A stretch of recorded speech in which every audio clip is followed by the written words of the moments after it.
Hey guys, this is a guest upload on the Coalition of Scrubs channel. I really want to thank them for allowing me to upload, and I hope you guys have a great day. Let's get on to the video. Hello, I'm Jared from JaredJustScored. Welcome to another rant. This is a series where, for a few minutes, I just sit down and bitch about something in the game that's pissing me off.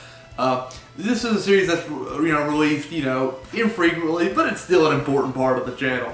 So, I don't even know what to call this one, but if you guys are interested, let's leave a like and maybe subscribe. I'd appreciate it.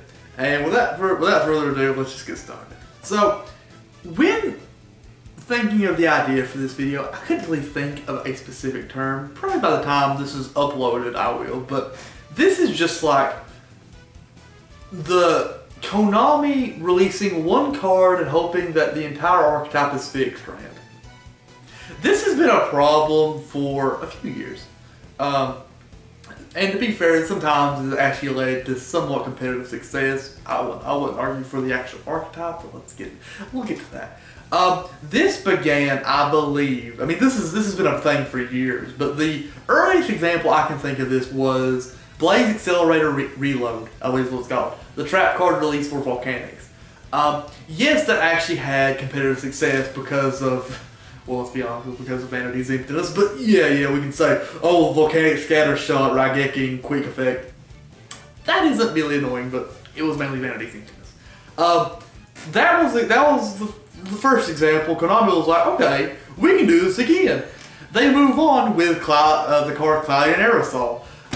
It is a card that's like, discard a Cloudian, place fog counters to the monster's level, and then you can banish it, special summon a Cloudian the next turn. That is immediately a fantastic card. However, it is fucking Cloudians. One of the worst. Okay, listen. If you play Cloudians and you expect to do well in a competitive tournament, you have made a mistake. I love Cloudians. I love their design. They have some like the coolest artwork I have seen in the entire game, namely Storm Dragon, but they are terrible.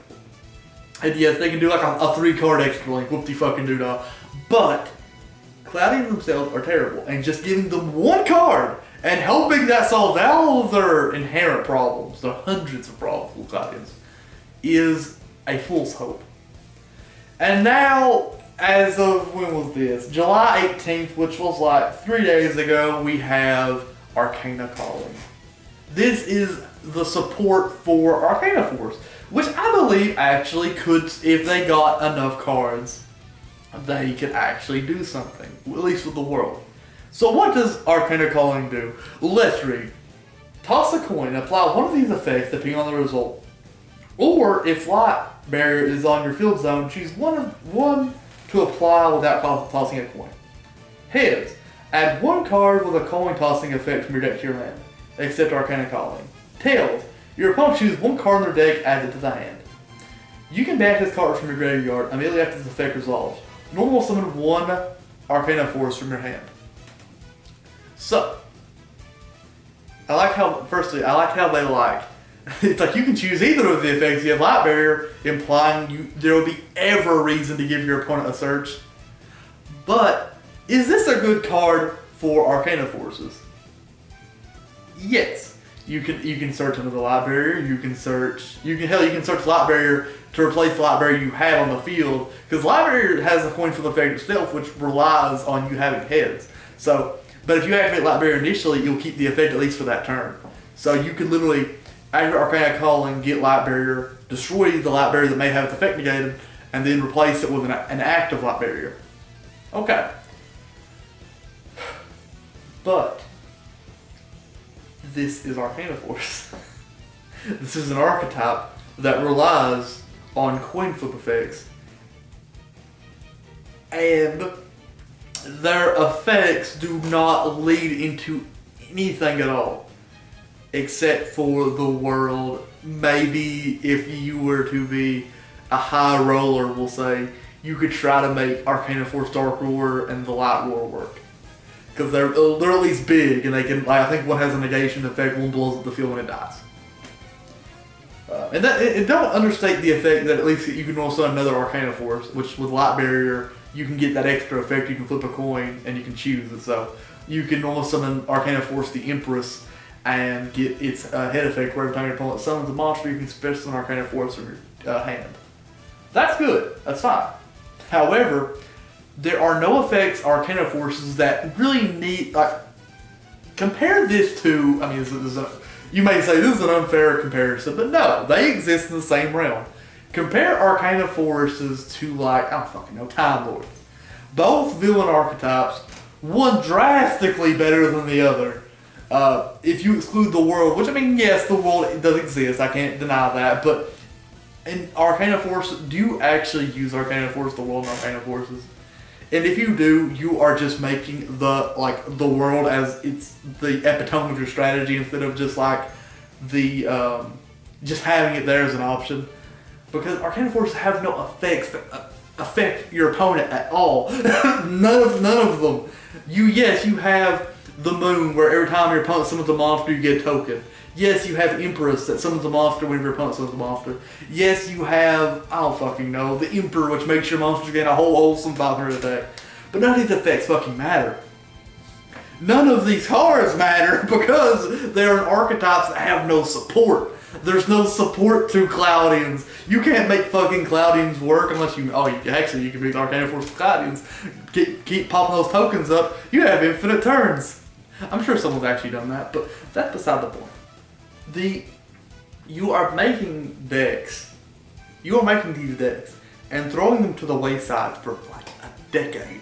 And then it's like, oh, don't worry. It's like putting a Band-Aid on a fucking bridge that has fallen into the fucking ocean. It's like, here you go, this solves the problem. No! The bridge is in the water. It's Atlantis, and you are trying to fucking pull it up with a Band-Aid. None of these cards matter because of the archetypes that they're in. And to be fair, because I'll refute my own point. They are starting to do that now. I mean, because of Yu-Gi-Oh! 7 being based on Rush Duels, Konami has started to take the main sets and release a whole, slew of old support, of legacy support. That's the word. They recently did that with the Phantom Knights and the Raid Raptors. They have done that even beforehand with the new Gaia cards. And then they're releasing Fluffles and releasing little 5-card upgrades to existing archetypes. And that's fantastic. And hell, even soon, maybe within the end of the year or even early next year, one of these archetypes like Arcana Force, Cloudians, etc. may even have cards. There's actually a bit of a reference to Sartorius getting new Arcana Forces in Duel Links because he brings up like the High Priestess and cards that don't exist with Arcana Force, but they could be made. So, that would be great if they did do that, but they haven't done it yet. So why even release these cards for archetypes that are a decade and just release one card? That's what I'm getting at. Like, it's different than. I guess this almost goes back to the problem I have with Konami. It's like, let's make 400 heroes and let's just live with that. Destiny heroes, Vision heroes, Evil heroes, Elemental heroes. I'm pretty sure I fucking missed one. But, Neo Stations. But, and then they have all this shit. And it's like, oh, Cloud, here's a card. Merry Christmas. It's like, that's your paycheck for the decade. It's like, okay, fine, whatever. I can say so much more, but like I don't want to make this rant like 30 minutes long. So if you guys enjoyed my rant, if you guys don't even know what the fuck I'm talking about, if I'm just rambling, leave a like, maybe subscribe. If you guys want to refute my points or hell even add extra cards that haven't, or extra cards from archetypes that are like a decade old that have got support, put in the comment section. I'd love to hear it. Otherwise, I'm Jared from JaredJustScored. Thank you for watching and have a fantastic day. Bye.